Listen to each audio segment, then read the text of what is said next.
So today we're going to talk about sleep and exercise. Two great things that go great together. So again, just going a little over the physical part of us.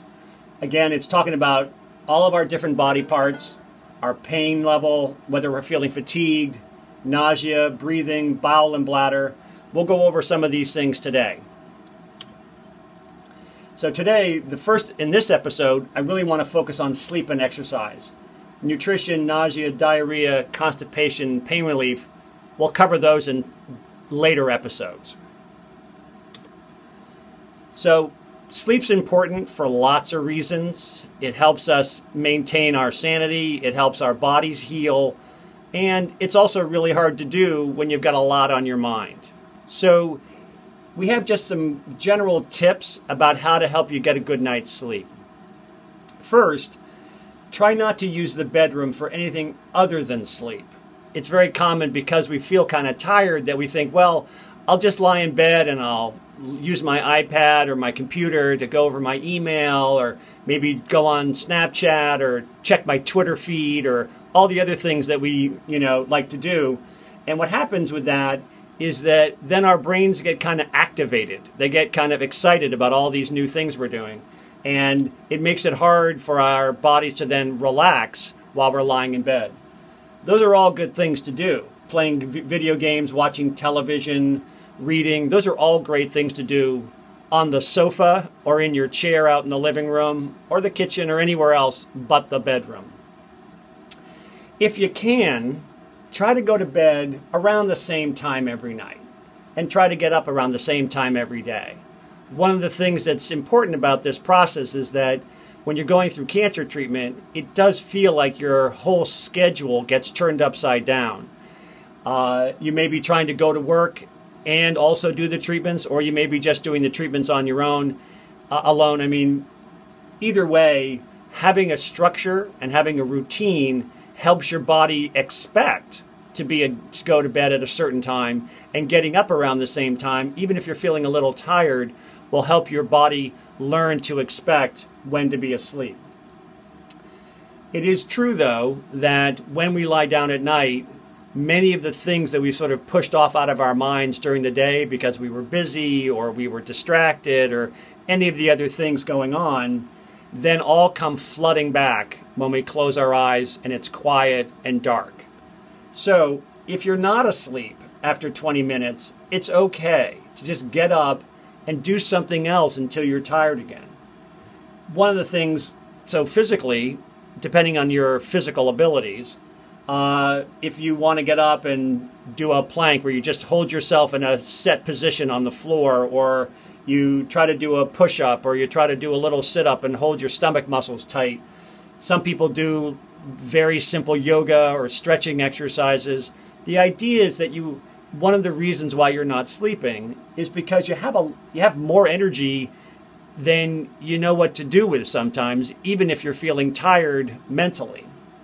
So burning off some of that energy physically can actually help. Sometimes doing something mentally like reading or writing. If you have a bill that you're worried about, it's okay, just get up and pay the bill. Then you know it's done and you don't have to worry about it anymore. Emotionally, whatever works to help you feel more relaxed. We'll talk more about breathing exercises in a later episode, but if you can, focus on something you have control over, breathing nice, calm, deep, long, slow breaths, make yourself a cup of tea. Whatever helps you feel comfortable and safe will help reduce that emotional drive to stay up. It is also true, though, that the medications can affect your sleep. You sometimes will feel like you're sleepy during the day. These are all things that affect how we rest at night. Some other tips: try to avoid caffeine after noontime. I'm a huge fan of coffee, so I wouldn't ask anyone to give it up in the morning, but after noon, the caffeine can still stay in your system even late into the evening. So coffee, tea, especially sugary sodas, those are the kinds of things that can sort of get your body turned on and make it hard to sleep at night. If you can, try not to eat the heavy meal of the day at night. your body will be digesting the food while you're trying to sleep. And if your body's awake digesting, then the rest of you may be awake too. If you can, try to drink a lot of fluid while you're going through treatment. That's really important. The doctors and the nurses are all going to emphasize that. But if you can, try to drink most of your fluid in the first 2/3 of the day so that when you go to the bathroom at night before you go to bed, you can empty your bladder. An empty bladder is a happy bladder at night. Many people turn to alcohol because it does tend to relax you in the moment. And that is a very common attitude, very common technique, and people use it a lot. But it turns out that once the alcohol wears off, your body rebounds and has a refractory response, which means you wake back up. And once you wake back up, if your thoughts start rolling, then it's harder to get back to sleep. So if you don't have the alcohol in the first place, you can prevent that from happening. And then, of course, we encourage everyone to avoid nicotine before bed. In fact, we encourage everyone to avoid nicotine at any time during the day. There's really no upside to smoking, but this is one of the reasons why it's difficult, is that it does help. It does prevent sleep at night, and that's something that we want to help people avoid. So, like I said before, when you need to sleep, only use the bedroom rather than a recliner or the couch. If you use the couch or the recliner, then later when you're reading in the recliner during the afternoon, your body may say, oh, look, I'm in the recliner. I guess it's okay to sleep. And if you sleep during the afternoon, then it may be harder to sleep at night. Obviously, the bedroom, if you keep the temperature comfortable, if it's too hot, you may toss and turn. If it's too cold, you may shiver. Either way, it's hard to get your body to relax and to rest. Again, if possible, try to keep the room as quiet and dark as possible. Any distractions that wake us up then make it hard to get back to sleep. So that's about the sleep. Sleep's important, and again, with all of the episodes that you'll be hearing about in this series, if you have any questions about the medications you're taking or about the lifestyle habits that you're engaging in, please ask your medical staff, the nurses and the doctors. They know a ton about how to help you get a good night's sleep. Moving on to exercise, which is related to sleep in the sense that if you exercise during the day, your body will be more prepared to sleep at night. But there's lots of good reasons to get exercise while you're going through treatment. And people often say to me, look, I feel like junk. I don't want to exercise. I hardly have any energy at all. But the research shows that if you can try to exercise even a little while you're going through treatment, it really can help improve your self-esteem. It can restore some of that lost energy, and it also can improve your quality of life. All good things. Additionally, other more recent research has showed that exercising can decrease mortality and prevent recurrence rates in over 13 different types of cancer. So basically, there's no good reason not to exercise and lots of good reasons to exercise. Again, make sure your doctor says it's okay to exercise. Moderate and mild is good. Try not to do too much. So staying active is good for a couple of reasons. One, the more you exercise, the more you're burning off some of that stress energy, and that can be a good tool for helping you get to sleep. But also, it's a good way of optimizing your health. Keeping your body moving, keeping the muscles moving, can reduce pain, as we'll talk about later, and also helps your body heal in terms of getting the normal functions moving. It is easier said than done. Let's just be honest. When you're feeling the full effects of a chemo or a radiation treatment, it is easier said than done because our muscles get weak or stiff, and some of those are just the side effects of the treatments. It's also true, though, that if we're tired and we spend a lot of time sitting on the couch, then our muscles will get weak. And that's true even if we just have the flu. Never mind the chemo that you or the radiation treatments that you guys are going through. So the muscle stiffness, having a structured task to do, feeling less passive, these are all things that will feel better if you can keep moving even just a little. And as I said before, the stress energy, that's one of the things that keeps us up at night. This is a really good way to use that energy during the day. So let's be realistic. If you haven't run a marathon before, this is not a good time to start. But I also want to say, anytime you are on your feet, that counts. So if you're going shopping, or you're cleaning the house, or you're doing laundry, or you're going out to rake up the leaves or the sticks, that counts as exercise. You don't have to be in your gym clothes or at the gym lifting weights to get credit for exercise. Keep your body moving, it'll stay moving. I do want to say, though, that you do kind of have to listen to your body, and if your body says it's tired, it's not kidding. So it's okay to work a little and then rest, and then we'll talk about that some more in a little while. What is oftentimes useful, because we think about working in tasks and doing a lot of all at once, sometimes it's easier to do small chunks of exercise more often than one big exercise session. So if you have a history or a pattern of going to the gym and working out for an hour or an hour and a half, that may be great, but your body may not feel up to it right now.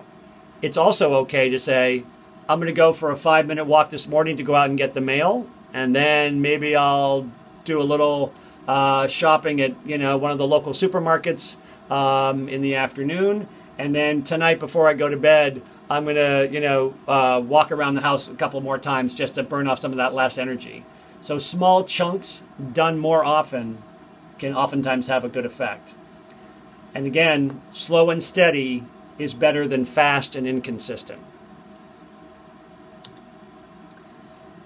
Getting your medical teams okay before starting a routine and being specific can help. And that way you just know you're not hurting yourself while you're trying to help yourself. Starting small and then working your way up as your body feels able, that's another good way to do it. My suggestion is, if you want to walk a little until you feel tired, then stop. And that's enough for that moment. Then later, you can go out and do a little bit more. What people have found is that when they go out and then they stop when they're tired, that they then are allowed themselves to build up at a more normal or acceptable rate to what their body can do. It is often true that there will be a lot of other appointments and other distractions to get in your way and that kind of take up time during the day while you're going through treatment. And they're all important. So if you want exercise to be a part of this, one of the things you can do is put it on your calendar like any other appointment. So 9:30 in the morning, I'm going to get up and I'm going to go for a little walk. It's on my calendar. And then after that, I'll go to my treatment or I'll go to my next doctor's appointment. But I know that you all are very good at doing your appointments. That's something you unfortunately have to get good at when you're going through treatment. But one of the upsides to that is that you can use that same skill to put in physical exercise into your daily life as well. So this is a habit this is a pretend little graph that sort of shows what I'm talking about. When we think about just doing tasks, and we have a whole task to do, so we have all the yard to rake, we have all the laundry to do, or we have all the, going to work for 8 hours or whatever. We work really, really, really, really hard, and we keep working and we keep working, and then our body runs out of energy and we crash. And then we have a little moment, we think, oh my God, I'll never do that again. That was horrible. What an idiot. And then we get our energy back and we think, all right, well, I better do it now before I run out of energy. So I work really hard, and then I crash. I call this the sawtooth pattern, just like those old crosscut saws that people use in the movies to cut up logs. And although it's not uncommon to do it, you can see it sort of wears people out. And that's not fair to you, and it's also not necessary. A different model is to work a little and then rest a little. And here you work and then you rest, even though you could do more. You rest a little, and then you build up your energy and you do a little bit more later. And so this is more thinking about doing chunks of an activity rather than doing a task. So I may do half an hour of laundry. I may do half an hour of going for a walk. I may do half an hour of reading the paper. I may do half an hour of paying the bills. But you do little chunks so you can maintain your activity over a longer period of time. And also, as this little squiggly line shows, over time, you can then build up.